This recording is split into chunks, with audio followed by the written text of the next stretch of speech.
నీ ఘనకార్యాలు చెప్పినా, నీ స్కాములు చెప్పినా, నీ మోసాలు బయట పెట్టినా, నువ్వు అమలు చేయని 6 గ్యారెంటీల గురించి మాట్లాడిన తప్ప నేనేమన్నా శాపనార్థాలు పెట్టినా రేవంత్ రెడ్డి నీకు నువ్వు పెడుతున్నావు. శాపనార్థాలు పెట్టుడు నీకు అలవాటు, మాకు అది లేదు. ఇప్పటికైనా బుద్ధిగా మెదులుకో. ఆ హార్వర్డ్ పోయి వచ్చినావు, కొంచెమన్నా సంస్కారంతో మాట్లాడు. నేను ఈయన మారుతాడనైతే నాకు నమ్మకం లేదు. మరొక్కసారి తెలంగాణ మేధావులకు, బుద్ధిజీవులకు అందరూ కూడా ఇలా ఉద్యమంలో పాల్గొన్న ఉద్యమకారులు ప్రతి ఒక్కరు కూడా ఆలోచించాల్సిన సమయం వచ్చింది. ఇది మన రాష్ట్ర ప్రతిష్టకు సంబంధించింది, మన రాష్ట్ర గౌరవానికి సంబంధించింది, ఉద్యమకారుల ఆత్మగౌరవానికి సంబంధించింది. అటు ఉద్యమకారులను, పోరాటాన్ని, ఉద్యమాన్ని తక్కువ చేసి చూపే ప్రయత్నం చేస్తున్నాడు.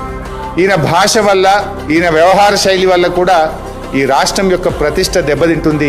దీన్ని రాష్ట్ర ప్రజలందరూ కూడా గమనించాలని, మున్సిపల్ ఎన్నికల్లో తగిన గుణపాఠం చెప్పాలని చెప్పి పిలుపునిస్తా ఉన్నారు. Thank you.